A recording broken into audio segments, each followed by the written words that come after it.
नमस्ते, मैं नेपाल से आया हूँ। मेरा नाम विश्वनाथ पांडे है। मैं कैंसर का बीमार था।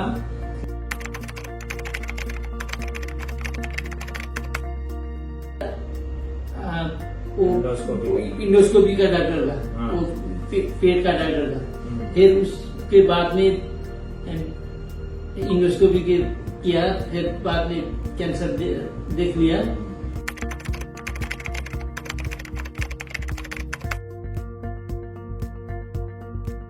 मैं इधर आकर प्राणनाथ हॉस्पिटल में बैठा था।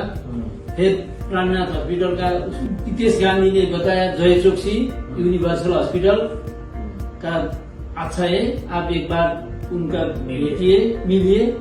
फिर मैं जय चौकसी को मिलने का लिए आया था। फिर उन्हें इतना अच्छा से मेरा बताया कि उसका ट्रीटमेंट और ऐसा करना है, ऐसा है। फिर मैं 2 शादी में इधर भर्ती हो गया, भरना हो गया।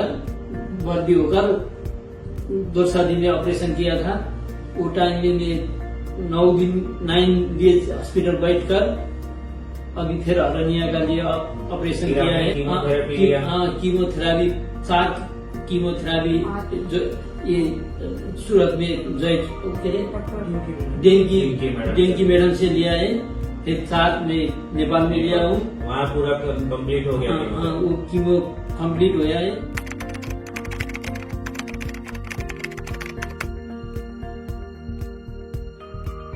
कुछ नहीं, अभी आने का 10 दिन पहला भी मेरा दोस्त वही किया था, स्कैन किया था। फिर उसमें भी कुछ नहीं है। उसके बाद में आपको कंटेक्ट कर अभी अरनिया का ऑपरेशन भी जय चौकसी से किया। फिर मैं बहुत हैप्पी है। तो कैंसर का ऑपरेशन के 7-8 महीने के बाद एक और ऑपरेशन हमने हरनिया का किया। वो भी एकदम अच्छे से हुआ। वो भी अच्छा से हुआ। मेरा अभी अच्छा है, कुछ समस्या नहीं है।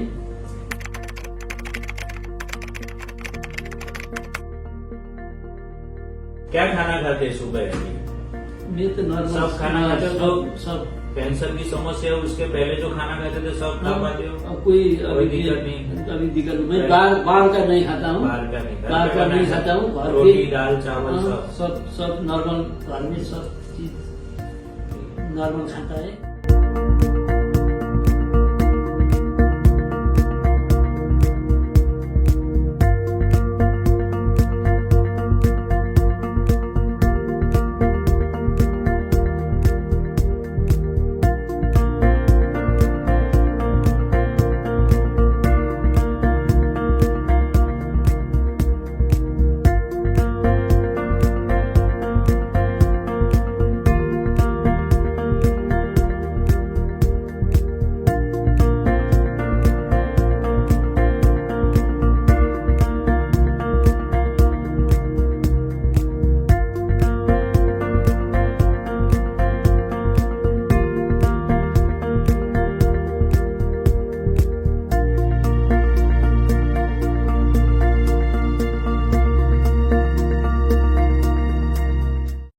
નમસ્કાર, હું આશીષ પટેલ વલસાડથી. આ મારા મધર છે શારદાબેન કે પટેલ, ઉંમર 60 વર્ષ.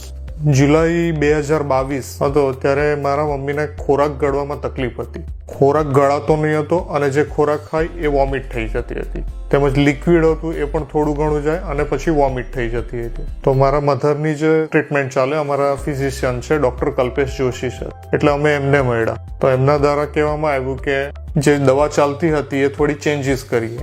એ ચેન્જીસ કર્યા પછી પણ કંઈક તકલીફ દૂર ન થઈ. તો એમના કહેવા પ્રમાણે અમે હોસ્પિટલમાં દાખલ થયા અને પછી એન્ડોસ્કોપી કરવામાં આવી.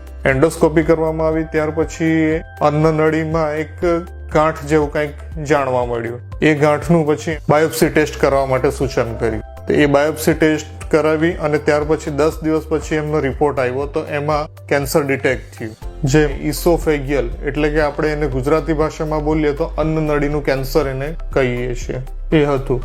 કેન્સર ડિટેક્ટ થયું એટલે ત્યાંના ફિઝિશિયન અને સર્જન દ્વારા અમને એમ કહેવા માંડ્યું કે તમે ઓન્કોલોજિસ્ટનો કોન્ટેક્ટ કરો હવે આગળની પ્રોસેસ માટે. અમને સુરત ખાતે જય ચોકસી સર એમનું નામ સજેસ્ટ કર્યું કે ગેસ્ટ્રો સ્પેશિયાલિસ્ટ છે, ઓન્કોલોજિસ્ટ. એટલે અમે એમનો કોન્ટેક્ટ કર્યો.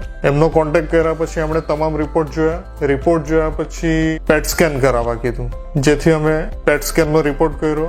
રિપોર્ટ આવ્યા બાદ પુનઃ અમે જય ચોકસી સરને મળ્યા.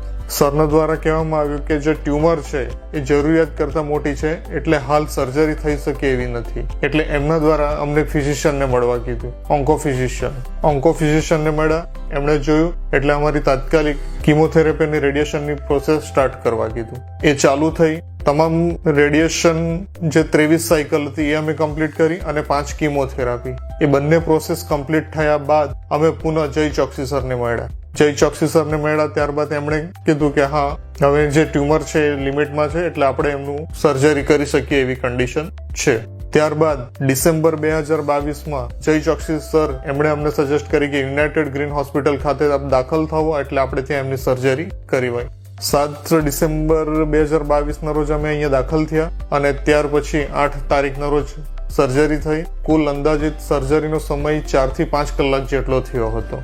ત્યારબાદ ઓપરેશન થિયેટરમાંથી બહાર આવ્યા બાદ 2 દિવસ જેટલો સમય આઈસીયુમાં રાખવામાં આવ્યા હતા અને ત્યાર પછીના 4 થી 5 દિવસ નોર્મલ વોર્ડમાં અમને રાખવામાં આવ્યા હતા અને ત્યાંથી રજા આપવામાં આવેલી. આ સર્જરી વિશે ડોક્ટર જય ચોકસી દ્વારા અમને સંપૂર્ણ વિગત આપી કે અન્નનળી કાઢી એની આજુબાજુનું કેન્સર દૂર કરવામાં આવ્યું. હોજરીને નાની કરી એને ગળા સુધી ખેંચી હોજરીથી નવી અન્નનળી બનાવવામાં આવી, એટલે ગેસ્ટ્રિક ટ્યુબથી નવી અન્નનળી બનાવવામાં આવી. ત્યાર પછી જાન્યુઆરી 2024 છે આજે, અને આજની તારીખમાં અમે 2 દિવસ પહેલા સીટી સ્કેન કરાવ્યું, બ્લડ રિપોર્ટ કરાવ્યા, તેમજ એન્ડોસ્કોપી આજે થઈ છે. તે તમામ રિપોર્ટો આજે નોર્મલ છે. બધા સ્ટેપોમાંથી પસાર થયા બાદ આજે મારા મધર ટોટલી કેન્સર ફ્રી છે. 1.25 વર્ષ જેવું થઈ ગયું છે, પણ હાલ મધરને કોઈ તકલીફ નથી, તેમજ સામાન્ય પહેલાની જેવું જીવન જીવે છે. આ અન્નનળીના કેન્સરના કેસમાં કુલ કેસમાંથી માત્ર 15 થી 20% કેસમાં જ ઓપરેશન પોસિબલ હોય છે. બાકી રહેલા 80 થી 85% દર્દીઓ જે 6 મહિનાથી 1 વર્ષની અંદર મૃત્યુ પામે છે. જો આવા દર્દીઓ તકેદારી રાખી તેનું નિદાન તાત્કાલિક અસરથી કરાવે અને સુપર સ્પેશિયાલિસ્ટ પાસે કરાવે તો આવા મારા મધરને જે સમસ્યા આવી એવા સમસ્યામાંથી છુટકારો મેળવી કેન્સર મુક્ત થઈ જાય છે.